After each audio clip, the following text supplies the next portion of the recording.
Halo semua, perkenalkan nama saya Gusti Nadia Nurzaida dan saya akan menjelaskan mengenai anestesi lokal farmakologi. Dimulai dari definisi oleh O.W. Holmes, anestesi berasal dari bahasa Yunani, yaitu an yang berarti tanpa, serta estesi yang berarti sensasi atau rasa sakit. Maka anestesi berarti tidak ada rasa sakit. Anestesi lokal berarti hilangnya persepsi sensoris atau rasa sakit di bagian tubuh tertentu yang timbul karena ada gangguan jaras nervus afferent akibat inhibisi impuls dan perambatannya tanpa disertai kehilangan kesadaran. Sedangkan anestesia umum ialah hilangnya rasa sakit disertai hilang kesadaran.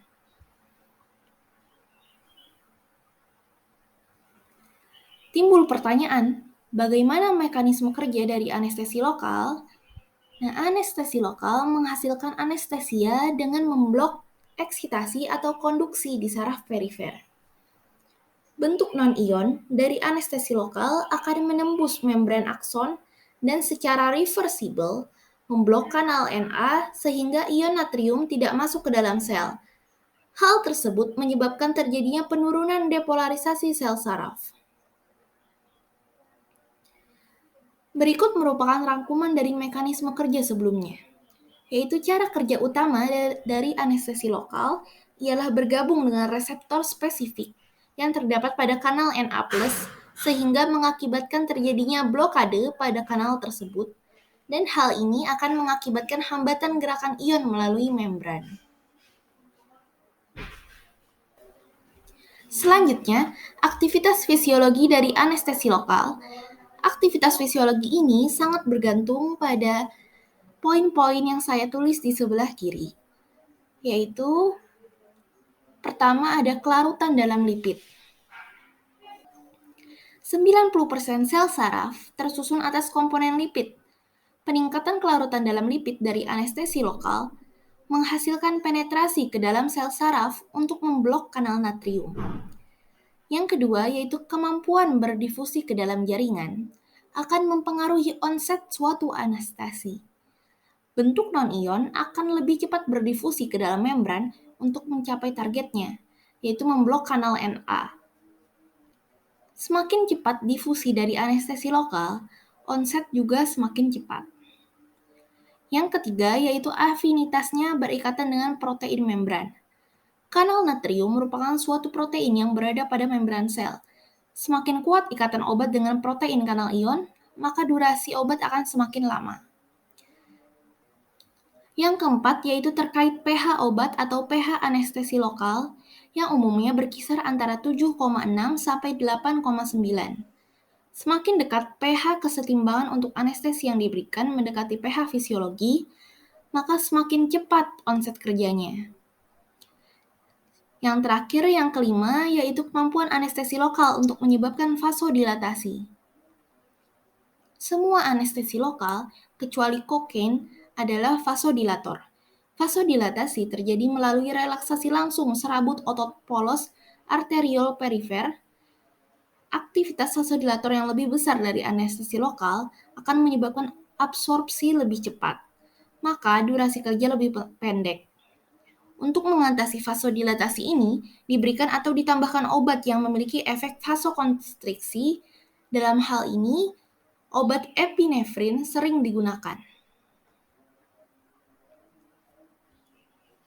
Anestesi lokal berdasarkan rumus struktur terbagi dua, yaitu gugus aminoamida yang contohnya ada lidocaine, mepivacaine, prilocaine, bupivacaine, dan lainnya, serta gugus aminoester, contohnya kokain, prokain, tetrakain, chloroprokain, dan benzokain.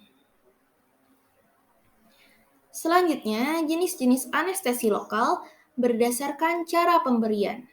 Yang pertama ada anestesi topikal, yang kedua ada anestesi infiltrasi, yang ketiga ada iontoforesis, yang keempat ada anestesi nerve block dan field block.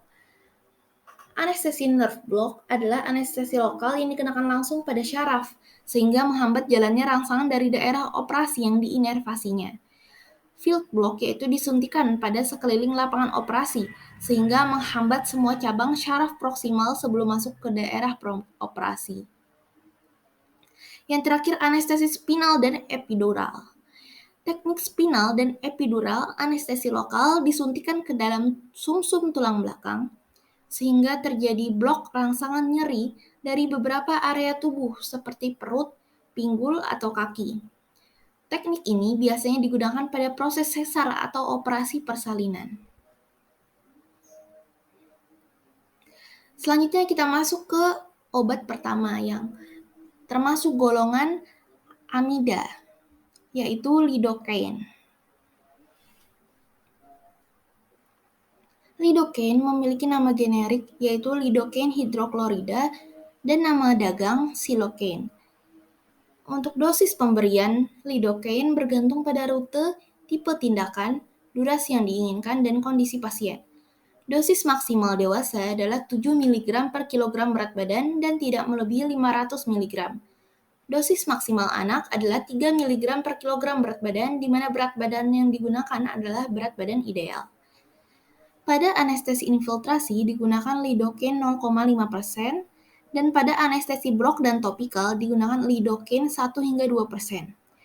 Kontraindikasi digunakannya yaitu pada pasien perdarahan.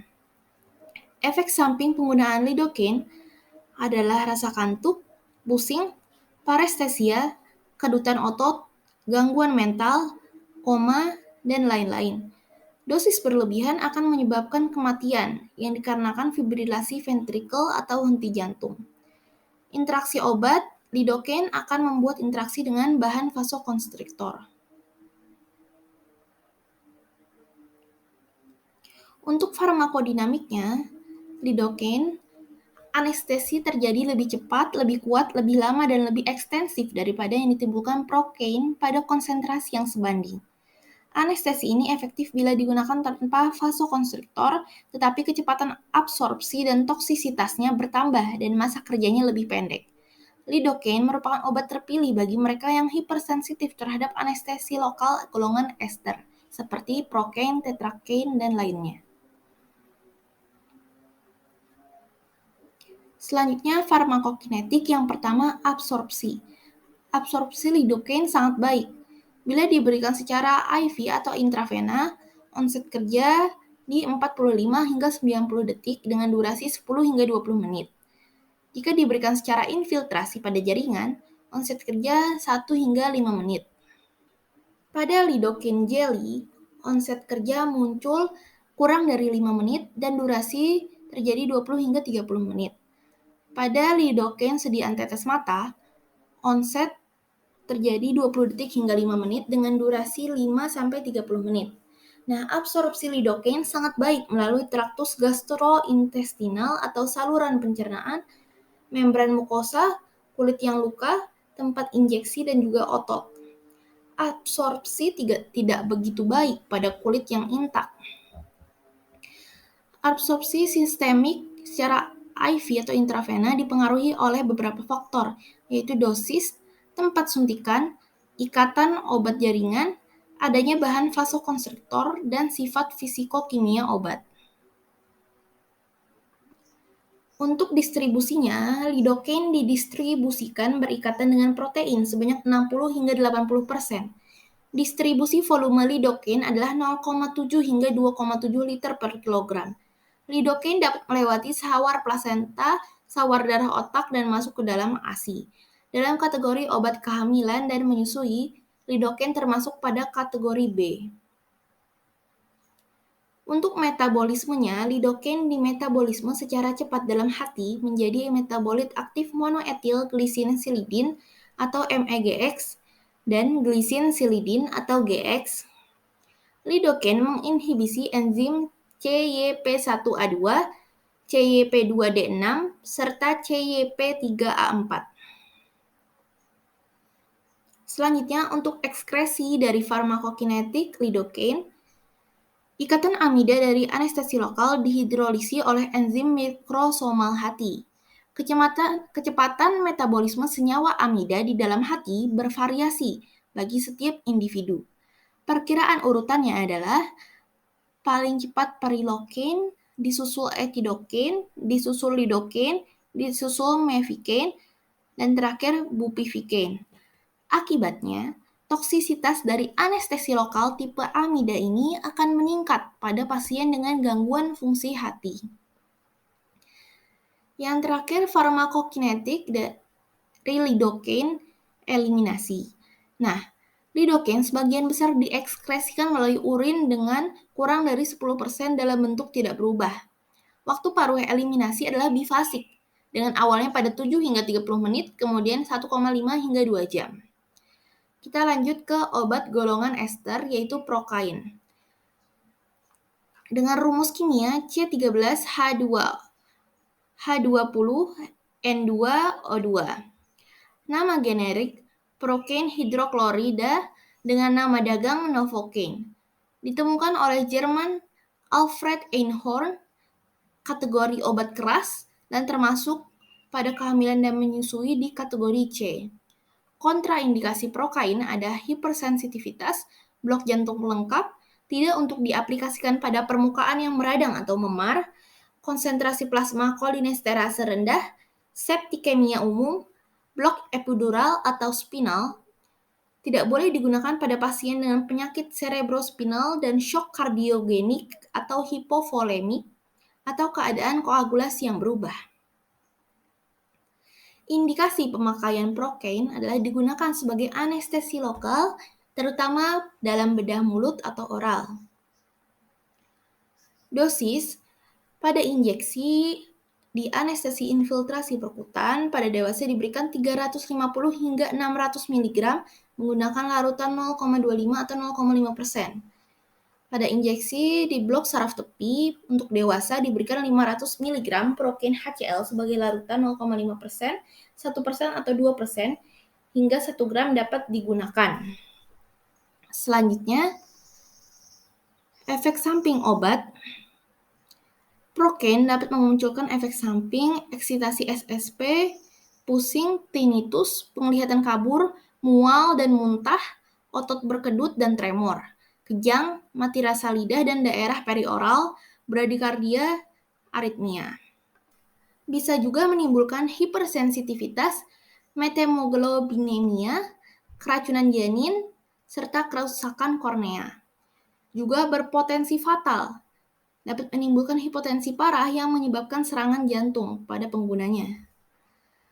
Adapun interaksi obat prokain, yang pertama dapat mengganggu aktivitas asam aminosalisilat atau sulfonamida. Yang kedua ialah dapat meningkatkan aktivitas blokade neuromuskuler, suksametonium, dan anestesi lokal amida. Selanjutnya untuk farmakodinamiknya dari prokain, yaitu pada penyuntikan prokain SK dengan dosis 100 hingga 800 mg akan terjadi analgesia umum ringan yang derajatnya berbanding lurus dengan dosis. Efek maksimal berlangsung 10 hingga 20 menit dan menghilang sesudah 60 menit. Efek ini mungkin merupakan efek sentral atau mungkin efek dari dietil aminoetanol, yaitu hasil hidrolisis prokain yang bersifat analgesik, antiaritmia, berefek anestesi lokal dan antispasmodik yang lebih lemah dari prokain. Prokain dan beberapa anestesi lokal lain dalam badan dihidrolisis menjadi PABA atau para-aminobenzoic acid yang dapat menghambat daya kerja sulfonamid. Oleh karena itu, sebaiknya prokain dan anestesi lokal derivat PABA lain tidak diberikan berdasarkan dengan trifsulfonamid. Anestesi lokal bukan derivat PABA tidak menghambat kerja sulfonamid, tapi prokain tergolong dalam anestesi lokal derivat PABA yang tidak boleh diberikan bersamaan dengan terapi sulfonamid.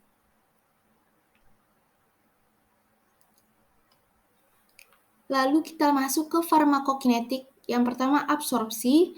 Prokain cepat diabsorpsi setelah pemberian parenteral.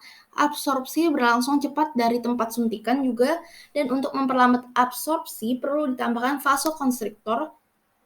Sesudah diabsorpsi, prokain cepat dihidrolisis oleh esterase dalam plasma menjadi PABA dan dietil aminoetanol. Selanjutnya, kita masuk ke distribusi, yaitu farmakokinetik distribusi. Protein sekitar 6% terikat pada protein plasma tubuh. Nah, untuk metabolismenya, protein dihidrolisis dengan cepat oleh kolinesterase plasma. Selanjutnya, masuk ke farmakokinetik ekskresi. Protein yang termasuk dalam tipe ester anestesi lokal dihidrolisis sangat cepat di dalam darah oleh butyryl kolinesterase dalam kurung pseudokolinesterase. Sekitar 80% diekskresikan, tidak berubah atau terkonjugasi dalam urin. Sekian yang saya bisa sampaikan. Ini merupakan sumber belajar